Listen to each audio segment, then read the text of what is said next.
परतवाडा अचलपूर शहरातून प्रहार पक्षाच्या वतीने प्रचंड भव्यदिव्य बाईक रॅली काढण्यात आली होती। या रॅलीचा समारोप गांधी पूल येथे झाला। दरम्यानच्या काळात बच्चू कडू यांनी विदर्भ न्यूजशी संवाद साधला। त्यावेळी त्यांनी भाजप आणि काँग्रेसवर कडाडून टीका केली। एवढेच नव्हे तर त्यांनी जनतेला सुद्धा एक आव्हान केलंय, एक सुज्ञ आणि चांगला उमेदवार अचलपूर नगरपालिकेत पाठवावा असं ते यावेळी म्हणाले। बघूया काय म्हणतायत ते। अचलपूर मतदार संघातील अचलपूर नगरपालिकेची निवडणुकीची रणधुमाळी आता अंतिम दिवस आहे। आता कत्ल की रात वगैरे वगैरे असं म्हटलं जातं आहे। भाऊ, या संपूर्ण उमेदवार आपले उमेदवार या गोष्टीसाठी आपले उमेदवार कुठे कमी पडतील का आणि विकासाचं विजन कसं आहे का? धार्मिक राजकारणात मोठे मोठे फेल झाले। तुम्हाला माहीत आहे का? शेतकऱ्याचं आंदोलनसुद्धा धर्माच्या राजकारणात कामी झाले।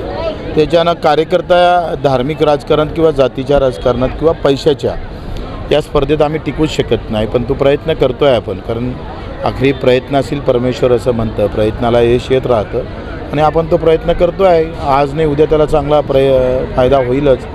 दिवसांदिवस देशातलं राजकारण हे जाती धर्मावर नेण्याचा जो प्रयत्न होतो आणि त्याच्यामुळे महत्त्वाचे मुद्दे मागं पडतो आहे, तेच आता नगरपालिकेतही होते।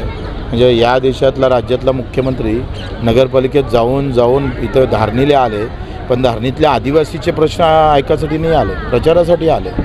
ही जी मानसिकता आहे ही फारच म्हणजे लोकांचं त्याच्यात रोषही व्यक्त करत नाही आणि ज्यासाठी ते मतदान आहे त्याचं मूळ तत्त्वच गायब केलेलं आहे। एकाइकडे जातीची स्पर्धा निर्माण करायची, तिथं फेल झाला तर धर्माची स्पर्धा निर्माण करायची, मराठी किंवा अमराठी, हिंदी भाषिक किंवा मराठी भाषिक अशी स्पर्धा करायची। ते जमलं नाही तर पैशाच्या स्पर्धेत जिंकून यायचं। त्याच्यानं आता ह्या निवडणुका सामान्य माणसाचा आधार राहील का त्याला पिवळणुकीचा एक नवीन सूत्र तयार होईल अशा प्रकारची भीती आहे। आणि आम्ही कसं आहे, हा जो लढा आहे तो आम्ही मजबूतीनं लढवून हातात धरून आहोत। एक दिवस आमच्या विचाराला समोर यावंच लागेल आणि लोक समोर येईल। भाऊ, 20 वर्ष विकासाचा झंझावात आपण मतदारसंघामध्ये केला आहे त्या आणि अतिशय अल्पमतानं आपला पराभव झाला, याचं शल्य याचं दुःख आपल्याला होतं आहे कधी आणि उमेदवारांना त्या गोष्टी त्याचं बळ मिळेल?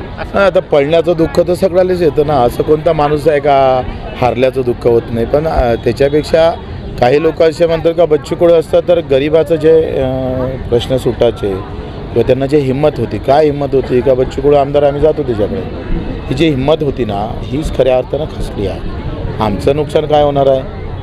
आम्ही तर काम करतच आहोत, पण सामान्य माणसाचं नुकसान किती झालं याचं मोजमाप झालं पाहिजे का? तो किती अडचणीत आहे, त्याला कशा पद्धतीनं ट्रीट होतं हे पाहणं फार महत्त्वाचं आहे। सभागृहातला आवाज असेल, आमची काम करण्याची इथली शैली असेल, आम्ही ज्या पद्धतीनं काम करायचं ते कौशल्य असलं पाहिजे ना। आखरी ते नसेल तर नुकसान तर उमेदवारापेक्षा गरिबाचं जास्त होतं, सामान्यांचं जास्त होतं आणि जातीपाती धर्माच्या राजकारणात त्याची गरजही नसतं।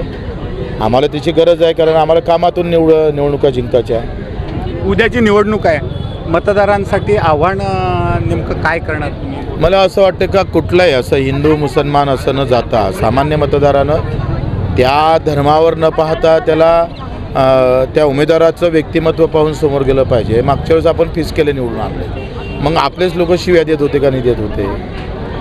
रफिक शेठ निवडून आले, त्यांनी कमसे कम शिवाजी महाराजचा पुतळा तर उभा केला आणि ते पुतळा उभा केल्यानंतर आपण पाहिजे का त्याच्यानंतर हिंदू नगराध्यक्ष 2 झाले, साधा एक खडकूचा निधी पण टाकला आणि आम्हाला टाकायला लागले 1.5 कोटी रुपये। हा जो हे आहे आखरी त्या उमेदवाराचं चारित्र्य, त्याचा विचार, तो कुठल्या विचारसरणीचा आहे, जात धर्मापेक्षा त्याची काय काम करण्याची काय कौशल्य आहे, त्याची काय ताकद आहे, सामान्य माणसाबद्दल आपुलकी काय हे तपासलं पाहिजे ना।